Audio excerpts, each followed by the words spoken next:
Bismillahirrahmanirrahim. Assalamualaikum warahmatullahi wabarakatuh. Perkenalkan, nama saya Setarni, nama lapangan saya Angtangin, dan saya dari Angkatan Muda Kaiser PMI Unit 101 IAI Muhammadiyah Sinjai. Baiklah, pada kesempatan kali ini saya akan mempresentasikan beberapa materi. Di antaranya yang pertama luka bakar dan yang kedua donor darah. Baiklah, kita masuk kepada materi yang pertama, yaitu luka bakar. Sebelumnya kita harus mengetahui pengertian luka bakar itu sendiri. Luka bakar adalah peristiwa rusaknya kulit atau jaringan yang disebabkan oleh pancaran sinar matahari, suhu di atas 30 derajat Celcius, radiasi, listrik, ataupun reaksi kimia. Baiklah, kita masuk kepada poin yang kedua, yaitu penggolongan luka bakar, di mana luka bakar di sini digolongkan menjadi 3 bagian. Yang pertama yaitu luka bakar derajat 1. Luka bakar derajat 1 ini meliputi bagian paling luar kulit atau bagian epidermis, ditandai dengan adanya kemerahan, nyeri, serta kadang-kadang bengkak pada daerah yang terjadi luka bakar. Yang kedua yaitu luka bakar derajat 2, meliputi bagian paling luar kulit dan mengganggu jaringan di bawahnya. Luka bakar ini merupakan luka bakar yang paling sakit, ditandai dengan adanya gelembung-gelembung udara pada kulit yang berisi dengan cairan, bengkak, serta nyeri dan kemerahan pada kulit. Baik, yang ketiga yaitu luka bakar derajat 3, meliputi bagian yang tak terhingga, bahkan sampai dapat meliputi tulang serta organ dalam. Luka bakar ini merupakan jenis luka bakar yang paling berat, ditandai dengan kulit kering, pucat atau putih, serta biasanya gosong. Luka bakar ini biasanya tidak menyebabkan nyeri pada penderita karena disebabkan oleh kerusakan saraf. Baiklah, kita masuk kepada poin yang ketiga, yaitu penyulit dalam penanganan luka bakar. Yang pertama yaitu usia penderita, di mana usia di bawah 5 tahun ataupun usia di atas 55 tahun pasti akan lebih sulit ditangani karena lapisan kulit mereka tentunya berpengaruh terhadap penanganan luka bakar itu sendiri. Yang kedua yaitu penyakit penyerta. Biasanya pasien dengan penyakit penyerta akan lebih sulit ditangani. Baiklah, kita masuk kepada poin yang keempat, yaitu penata laksanaan luka bakar. Dalam penata laksanaan luka bakar ada 2 poin penting yang harus kita perhatikan. Yang pertama yaitu keamanan keadaan sekitar, dan yang kedua yaitu keamanan penderita dan penolong. Selanjutnya, dalam menolong atau melakukan pertolongan pertama pada korban luka bakar, ada beberapa hal penting yang harus kita perhatikan. Yang pertama yaitu hentikan proses luka bakar, yaitu dengan mengalirkan air pada luka bakar. Jika pada luka bakar tersebut terdapat cairan kimia atau zat-zat kimia, alirkan air selama sekurang-kurangnya 20 menit. Yang kedua yaitu buka pakaian ataupun perhiasan yang melekat bila ada. Yang ketiga yaitu lakukan penilaian dini. Yang selanjutnya yaitu berikan pernapasan buatan apabila diperlukan. Selanjutnya, tentukan derajat atau kedalaman luka bakar tersebut.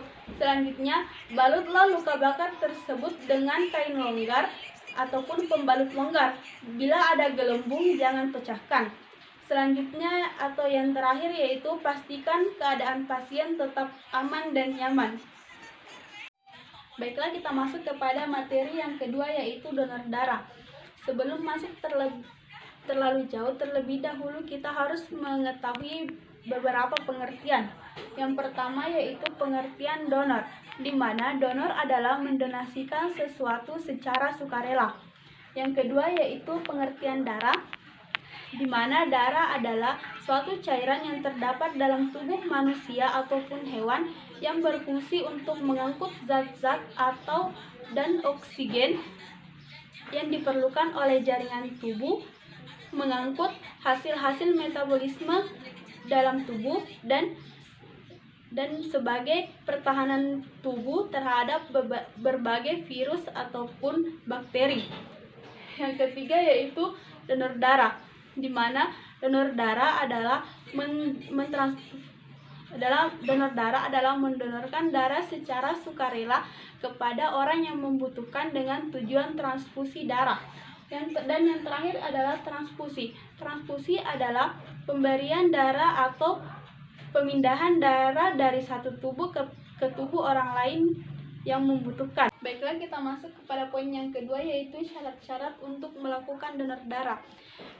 Dalam melakukan donor darah terdapat beberapa syarat yang harus kita penuhi dan ketahui terlebih dahulu. Yang pertama yaitu usia pendonor minimal 17-60 tahun, dan yang kedua berat badan minimal 45 kg.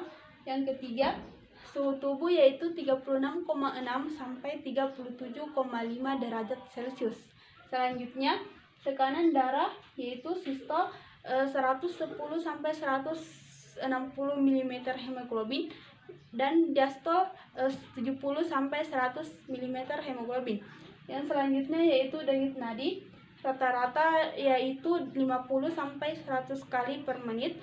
Selanjutnya denyut hemoglobin, untuk perempuan hemoglobinnya harus 12 gram dan laki-laki 12,5 gram. Selanjutnya yaitu kesehatan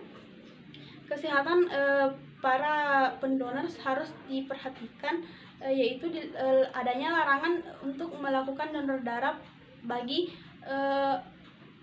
pendonor yang memiliki riwayat penyakit beresiko tinggi seperti HIV/AIDS, TBC, dan lain sebagainya. Dan yang terakhir yaitu adanya larangan untuk melakukan donor darah bagi wanita hamil, menyusui, serta wanita yang sedang haid. Baiklah, kita masuk kepada poin yang ketiga, yaitu cara melakukan donor darah. Cara melakukan donor darah terdapat beberapa tahapan. Yang pertama yaitu pengambilan formulir pendaftaran. Selanjutnya yaitu mengisi formulir pendaftaran yang berisi pertanyaan-pertanyaan tentang kesehatan atau riwayat medis pendonor serta identitas pendonor. Selanjutnya yaitu menandatangani formulir pendaftaran. Selanjutnya pemeriksaan kesehatan yang meliputi pemeriksaan berat badan, hemoglobin, golongan darah, serta tekanan darah. Selanjutnya yaitu pengambilan sampel darah. Selanjutnya yaitu pengambilan kartu donor dan akan melakukan donor darah bila diperlukan. Dan yang terakhir yaitu istirahat, dan dalam istirahat ini pendonor akan disediakan berbagai makanan pengganti. Selanjutnya kita masuk kepada poin yang keempat, yaitu jenis-jenis golongan darah. Jenis-jenis golongan darah dibagi menjadi 4, yaitu golongan darah A, golongan darah B, golongan darah AB, dan golongan darah O. Selanjutnya manfaat donor darah. Donor darah memberikan beberapa manfaat bagi tubuh kita. Yang pertama yaitu menjaga kesehatan jantung. Yang kedua, meningkatkan produksi sel darah merah dalam tubuh. Yang ketiga, membantu menurunkan berat badan. Yang keempat, membantu menjaga kesehatan psikologi. Dan yang terakhir, membantu mendeteksi penyakit-penyakit serius. Baiklah, itulah tadi presentasi dari saya. Lebih dan kurangnya mohon dimaafkan. Billahi fisabilillah, fastabiqul khairat. Wassalamualaikum warahmatullahi wabarakatuh.